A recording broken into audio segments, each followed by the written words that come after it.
Magus, Web Novel, Chapter 595, Bloom Forge Part 1. Bloom Forge was the polar opposite of Necro Forge. Instead of creating a perfect pseudo-core from the start and merge it with its host, Lith would create a small pseudo-core in the mana pathways necessary to prevent it from dissipating at the same time directly inside the hammer. It was supposed to require less focus and mana compared to Necro Forge. The mana pathways would allow Lith's energy to mix with that of the mana crystals during the forge mastering process. It would reduce the resistance that the pseudo-core experienced when interacting with the mana vessels, and by starting small, all mistakes Lith might make could be tweaked as he shaped the core. Bloom Forge was far from perfect, even in theory. Lith had already predicted that the more the forge mastering process progressed, the more difficult things would become. Neither the pseudo-core nor the mana pathways could exceed their ideal form. Bloom Forge had a threshold past which any mistake would mean an unredeemable failure. Necro Forge's difficulty peaked at the very beginning of the forge mastering process, when Lith was at his prime, and decreased as the pseudo-core merged with the item. Bloom Forge, instead, would start easy and become harder with every next step. The second issue was that taking care of the pseudo-core and the mana pathways at the same time would require a lot of focus from Lith. Since he would only grow more tired with time, he would face the most delicate steps while he was at his weakest. "Are you ready, Solus?" Lith asked. Ready. Commencing to power up the mana circle, the space around their forge was surrounded by a blue pillar of light. It was made of the world energy Solus extracted from the mana geyser below them. Lith positioned the orichalcum well-mirrored hammer on the center of the obsidian table that was his mana forge and then placed his open hands at the sides of the hammer's shaft, so that his palms touched a mana crystal each. He used true forge mastering to create a pseudo-core the size of a pinhole and several mana pathways as thin as hair. At the same time, he activated invigoration to check the development of his experiment and be able to look at his own mana core, using it as a blueprint. So far it's much easier than I expected and better than Necro Forge. Lith thought. I just need to take things nice and easy. The core has already started to exchange mana with the crystals, making it easy to expand.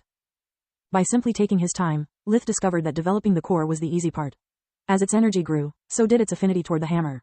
The process required a steady flow of mana, but it would not encounter any resistance.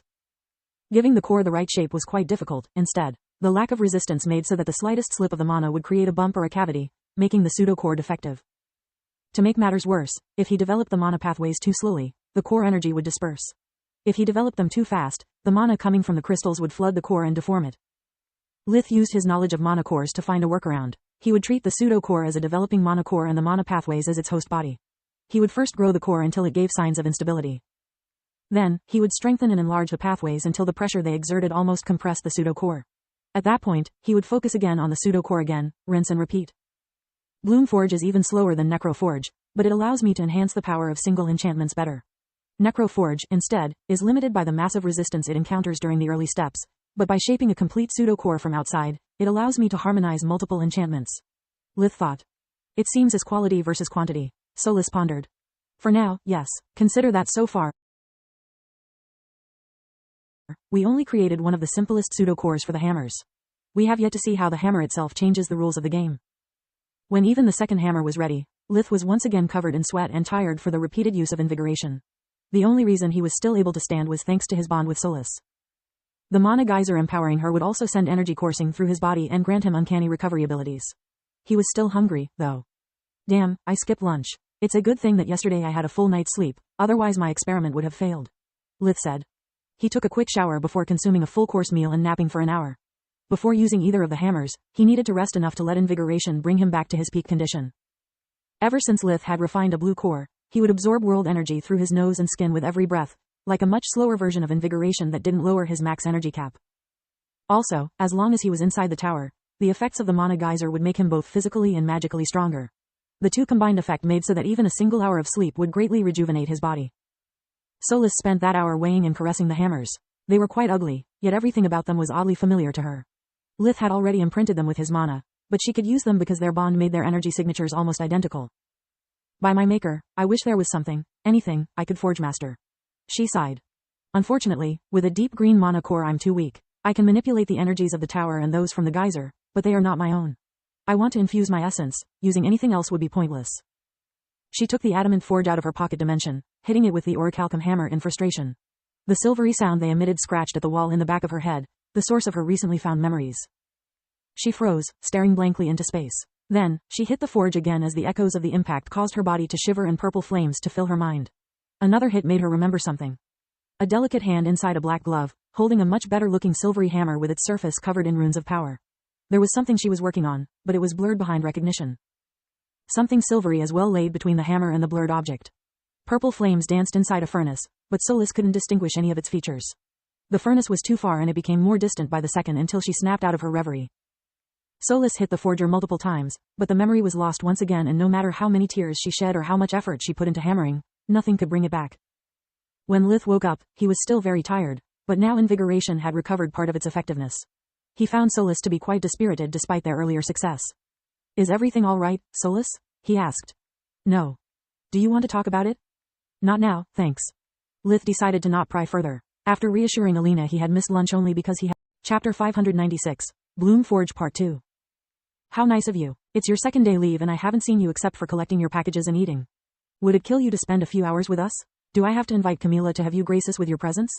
Alina wasn't happy with his timetable and had no qualms rebuking him. Now I understand why some mages become liches.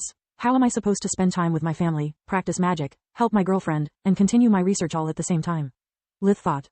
It's impossible. To achieve something, you have to sacrifice something else in return. Solis said. You can always ditch your duty as a ranger and your loved ones. You just have to content yourself in becoming like Zolgrish, who has nothing but his work and a demented assistant. Just the thought of it made Lith shiver. He was still fighting to keep his sanity and he knew that Solis's had been slipping for years. If he forced her to stay away from any form of human interaction, Lith knew that sooner or later she would snap. He walked to Lucia instead of warping, to take a minute for themselves and appreciate the scenery. Winter in Lucia was about to end, but snow still covered fields and trees. There was no one around, giving Mogar a peaceful appearance. When he reached Zekel's workshop, the blacksmith looked really tired. I'm sorry, Lith, but even with Senton's help this work is huge. Smelting the orichalcum is the easy part, same for the hammers since I can directly pour the molten metal into the mold. The problem is the chainmail set. I've never worked on something so tough and I need time to get used to it. I can either work on the chainmail or on the smelting, not both. Zekel had bags under his eyes and a raggedy breath. Can Senton take care of the smelting while you create the chainmails? Lith asked.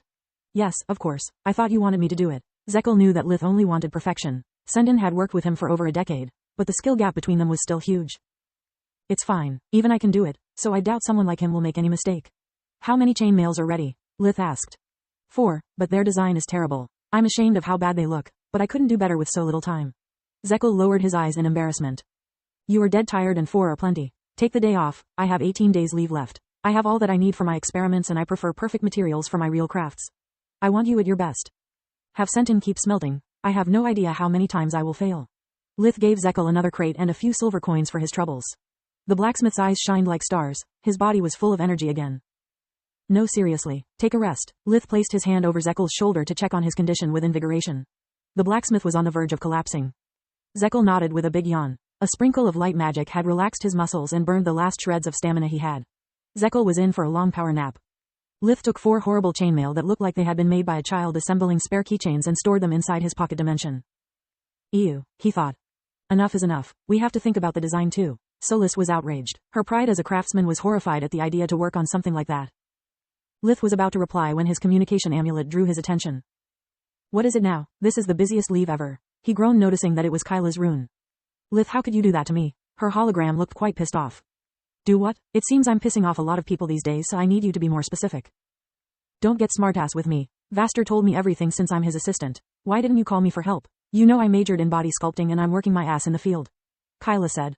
You are really cute when you're angry. Lith's reply managed to make her turn beet red from a mix of embarrassment and rage. Jokes aside, the case is complicated. I believe in your skills, Kyla. You know I always considered you a genius, but I need the help of an expert. No matter how good you are, you have graduated a year later than me. You have less than 2 years of practice. Even if you healed 1 person per day until now, you would be nowhere near Vaster's level of skill and experience. Messing with a person's brain is a serious matter and you know it. Kyla took a deep breath. As a friend, she felt insulted, but as a healer, she could only agree with him. Point taken, but after spending a week with Freya, how could you not even give me a call for a consult? I've seen you for just 1 day for almost 2 years. I miss my best friend. Her last words struck at Lith's conscience, making him feel guilty. He also considered once again becoming a lich. I'm sorry, do you want to join the team? With your talent, you could spot any issue Vaster or I could miss. Maybe even find an easier way to treat Zinnia. I'd be honored to. Her anger disappeared like a snowball thrown into the sun. By the way, you absolutely have to teach me how to create holograms. The level of detail in the patient's model was astounding. There was a bit too much enthusiasm in her voice, making even Solis wonder if she missed more Lith or his teachings. How is it going with Anathor? Lith promptly changed the topic. Oh gods, you remembered. Very well, he finally mustered the courage to meet my parents. I was starting to think he was just playing with my feelings, but it turns out he was just scared. He almost fainted facing Dad's gaze. She chuckled. Glad to hear that, but don't lower your guard. He might still be a jerk. You deserve someone who treats you right, otherwise you'll end up with a jerk like my current patient. Lith warped back to Tron before telling her about Xingya's background. Poor woman, her situation couldn't be any worse. Between her husband and her condition, it's hard to tell which one is worse. She said. Any ideas? Well, I read a lot of papers and I agree with your evaluation. Her case is as bad as she was missing part of her spine. What makes this case difficult is that the problem doesn't lie in a malfunctioning part of her body but in a complete lack of it. Creating an optic nerve is very dangerous. Things can go wrong when you create it and also when you link it to her life force. Both times you have to manipulate her brain. The slightest mistake could affect her personality, her memories, everything. Asking Vaster for help was the best thing you could do. I'm forwarding you all the papers on similar procedures I found. Watching at the double digits appearing on his communication amulet, Lith was glad to have such a dear friend. Kyla had done a thorough job, giving him everything he needed. He also was once again glad of having Solispedia. He only needed to write all that stuff down with water magic to save himself 2 days worth of reading.